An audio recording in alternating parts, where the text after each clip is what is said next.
Video disclaimer: This video is only for entertainment purpose, so please don't take seriously. Hello guys, मेरा नाम है मानव और आपका स्वागत है आपके अपने चैनल आरसी मैशअप में। गाइज, आज के इस वीडियो में हम देखने वाले हैं एक कमाल के मैशअप रिएक्शन को। अगर आपको ये मैशअप रिएक्शन की वीडियो पसंद आएगी तो वीडियो को लाइक और शेयर जरूर कर दीजिएगा और चैनल पे नए हैं तो चैनल को सब्सक्राइब जरूर कर लीजिएगा। Thank you. तो गाइज, आगे की बात हम वीडियो खत्म होने के बाद करते हैं, तो चलिए इस कमाल के मैशअप रिएक्शन की वीडियो की शुरुआत करते हैं।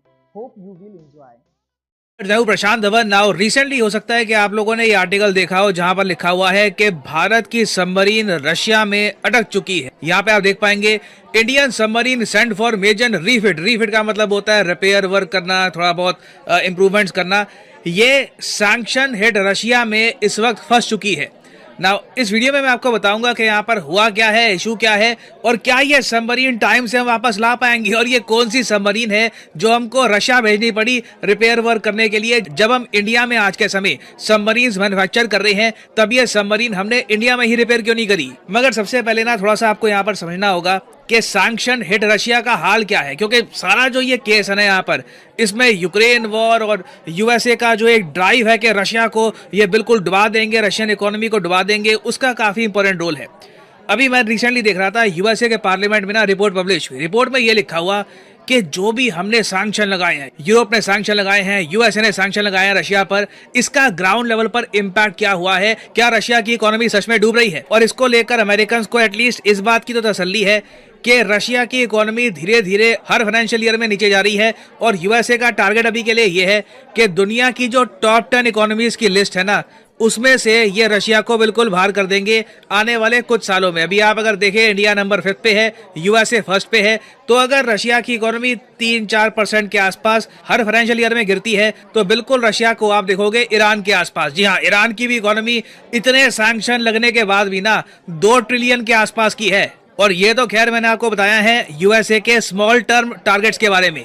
इनका लंबा जो टारगेट है उसमें जो बाइडेन कह चुके हैं कि मॉस्को को ग्लोबल इकोनॉमी से बिल्कुल कट ऑफ कर देंगे। मतलब आप ऑलमोस्ट ये कह सकते हैं कि ये लोग चाहते हैं कि रशिया G20 ग्रुप से भी बाहर निकल जाए, रशिया को टॉप 20 इकोनॉमी से भी बाहर निकालने का प्लान है। एटलीस्ट ग्रैंड प्लान तो इनका यही है ना। अब रशिया जैसे देश को ना अचानक से आप इकोनॉमिकली, मिलिटरली इस तरीके से अटैक करोगे, यूक्रेन देश को $100 बिलियन से ऊपर की जो सहायता है ये यूएस अकेले कर चुका है। उसके अलावा फिर इकोनॉमिक सैंक्शंस, रशिया बहुत सी आज के समय ताकतों के साथ लड़ रहा है।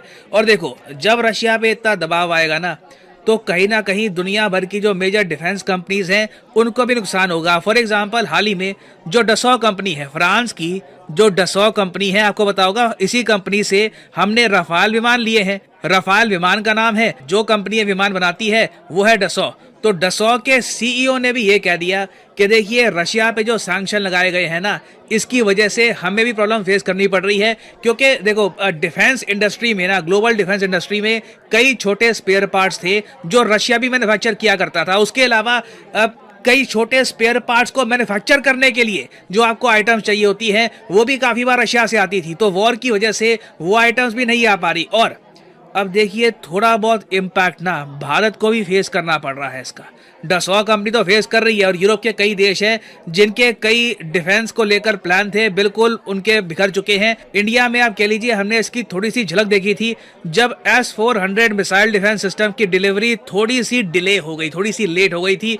हालांकि इवेंचुअली जो सेकेंड स्क्वाड्रन है S-400 का, ये रशिया ने कर दिया डिलीवर। मगर एक टाइम को लग रहा था कि शायद यूक्रेन वॉर की वजह से काफी महीने या फिर साल ये डिले हो जाएगा। अब देखो, S-400 तो आ गया, मगर इंडिया की एक बहुत ही इंपॉर्टेंट सबमरीन है INS सिंधु रत्ना, ये इस वक्त फंस गई है रशिया में। और इसकी जो स्टोरी है ये भी आपको बतानी चाहिए। पहली बात तो आप ये कहोगे, वेट, हम लोग अपनी सबमरीन रशिया में भेजेंगे क्यों रिपेयर के लिए? इसलिए भेजेंगे क्योंकि ये सबमरीन हमने मैन्युफैक्चर नहीं करी। आज के समय बिल्कुल हम लोग खुद की सबमरीन बना रहे हैं, इंडियन नेवी इनको यूज कर रही है, India is capable of that. मगर जो पुरानी हमारी सबमरीन्स है ना, सिंधु घोष क्लास की, ये हमने रशिया से परचेज करी थी 1980s के टाइम में। एक्चुअली उस वक्त रशिया नाम का देश था भी नहीं, उस वक्त था यूएसएसआर। तो सिंधु घोष क्लास के अंडर हमने बहुत सारी सबमरीन परचेज करी यूएसएसआर से, INS सिंधु घोष, सिंधु राज, सिंधु रत्न। तो ये सबमरीन हालांकि अब काफी पुरानी है, डीजल इलेक्ट्रिक सबमरीन्स हैं, फिर भी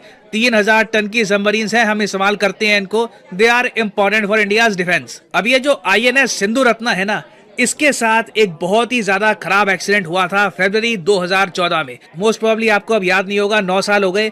आज से 9 साल पहले यहाँ पे एक एक्सप्लोजन हुआ था। अनफॉर्चुनेटली कुछ सेलर वीरगति को भी प्राप्त हो गए। इस सबमरीन को भी ना डैमेज हुआ था और हमें इसको रिपेयर करवाने की आवश्यकता थी ना। कुछ आप कह लो काम चलाओ रिपेयर हमने उस टाइम कर दिया ताकि ये फ्लोट होती रहे, बिल्कुल समुद्र के नीचे डूब ना जाए। मगर इसको हमें आज नहीं तो कल एक मेजर रिपेयर के लिए रशिया को भेजना था। तो जब यूक्रेन वॉर शुरू भी नहीं हुई थी ना, उससे पहले की बात है, इंडिया ने INS सिंधु रत्ना को रशिया के एक डॉक में भेजा रिपेयर करने के लिए और साथ ही साथ कुछ अपग्रेड्स करने के लिए भी, ताकि ये सबमरीन और बेहतर हो पाए, आगे से कभी इसमें कुछ एक्सीडेंट ना हो। अब हमारी सबमरीन पहुंची रशिया में। अब कोइंसिडेंस कह लीजिए या खराब किस्मत कह लीजिए, जैसे ही हमारी सबमरीन रशिया में पहुंची ना, रशिया ने यूक्रेन पे कर दिया आक्रमण और रशिया यूक्रेन की जो ये वॉर है ये स्टार्ट हो गई। अब अचानक से देखो प्रॉब्लम ये है कि जिस रास्ते से ना इस सबमरीन को वापस आना है वो अनसेफ हो गया है। उसके अलावा वहां पर कोई शिप इसको सी लिफ्ट करने को भी तैयार नहीं है, क्योंकि जब ये सबमरीन हमने इंडिया से पहुंचाई थी रशिया में, तब ये सबमरीन इतना फंक्शन कर नहीं पा रही थी कि सीधा सीधा हम इतनी लंबी जर्नी पे इसको भेजते। रास्ते में अगर मान लो कुछ प्रॉब्लम हो जाती तो हमें दिक्कत आ सकती थी। तो हमने इसको किया सी लिफ्ट। एक तो आपने देखा होगा एयरलिफ्ट, मूवी भी आई थी, एयरप्लेन से लिफ्ट कर लेते हो तो उसको कहते हैं एयरलिफ्ट। सी लिफ्ट में आप क्या करते हो कि एक सबमरीन को डाल देते हो बहुत बड़ी कंटेनर शिप में और फिर आप उसको पॉइंट A से लेकर पॉइंट B पे लेके जाते हो। तो इंडिया ने इस तरीके से सी लिफ्ट करवाई अपनी सबमरीन रशिया पर। अब क्या है कि देखो ये सबमरीन रशिया ने अपनी तरफ से फिक्स कर दी है, मगर इंडिया में भी लाके ना हम पहले से कुछ ट्रायल्स वगैरह करेंगे, उसके बाद इंडियन नेवी इसको फिर से यूज करना स्टार्ट कर देगी। मगर अब प्रॉब्लम यह है कि ब्लैक सी में ना जितनी आज के समय वॉरफेयर चल रही है, जितने मिसाइल यहाँ पे बरसाए जा रहे हैं, तो इंडिया अपनी सबमरीन इस रूट से वापस नहीं ला सकता। ये बहुत ज्यादा अनसेफ होगा। तो अब क्या बात चल रही है रशिया के साथ कि हम सी लिफ्ट करवा के या फिर वेरियस रशियन ट्रांसपोर्ट के जरिए हमारी सबमरीन को पहुंचा देंगे रशिया के नॉर्थ में, और उसके बाद नॉर्वे का जो रूट है यहां से हम कोशिश करेंगे कि अपनी सबमरीन को वापस लेके आए। और ये हम कब कर पाएंगे, देखो इसमें टाइम लग रहा है, ये आसान काम होगा नहीं।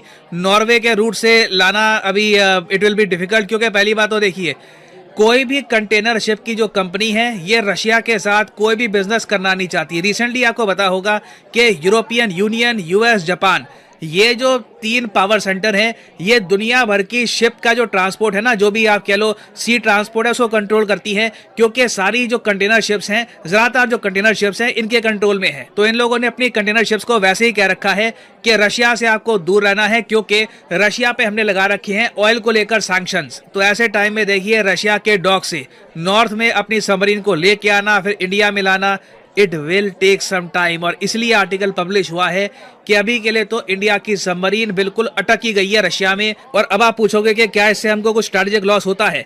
देखिए ओवरऑल आज के समय सबमरीन्स की अगर मैं बात करूं, नंबर ऑफ सबमरीन्स की, तो इंडिया के पास 17-18 के आसपास सबमरीन्स हैं, चाइना के पास 80 के आसपास सबमरीन्स हैं। हम बहुत ज्यादा पीछे हैं सबमरीन्स के मामले में in front of People's Republic of China. तो अभी तो देखिए एक ही सबमरीन का केस है, कल को भगवान ना करे कुछ और सबमरीन्स भी अगर हमको रिपेयर में देनी पड़े, क्योंकि आज भी अगर देखो तो बहुत सारी USSR मेड सबमरीन्स हैं जो हम यूज कर रहे हैं। और एक बेसिक क्वेश्चन यहाँ पे मैं आपसे पूछूंगा कि क्या US को इस बात की कुछ परवाह है? क्या USA ने, इंडिया ने पूछा कि देखिए आपको तो यहाँ पर अपनी नेवी स्ट्रांग करनी है, आप अपना जो डिफेंस बजट है ये बढ़ाने की कोशिश कर रहे हो, 3rd एयरक्राफ्ट कैरियर की बात कर रहे हो, आपकी सबमरीन अटक। मैं ये जरूर करना चाहूंगा कि दुनिया सारी, एक तरफ रशिया अकेला, एक तरफ पूरा यूरोप, कनाडा, USA, अफ्रीका के भी कुछ कंट्रीज और चाइना, अपना एशिया के भी कंट्रीज कुछ अगेंस्ट ऑफ रशिया। लेकिन मैं बहुत हैरान हूँ इस अकेले एक मुल्क पर कि अकेला एक मुल्क। गाइज आपको यह मैसअप रिएक्शन का वीडियो कैसा लगा, अपने थॉट को नीचे वीडियो के कमेंट में जरूर बताइएगा। वीडियो पसंद आई हो तो वीडियो को लाइक जरूर कर दीजिएगा। चैनल पे नए हैं तो चैनल को सब्सक्राइब जरूर कर लीजिएगा। तो थैंक यू, मिलते हैं नेक्स्ट वीडियो में।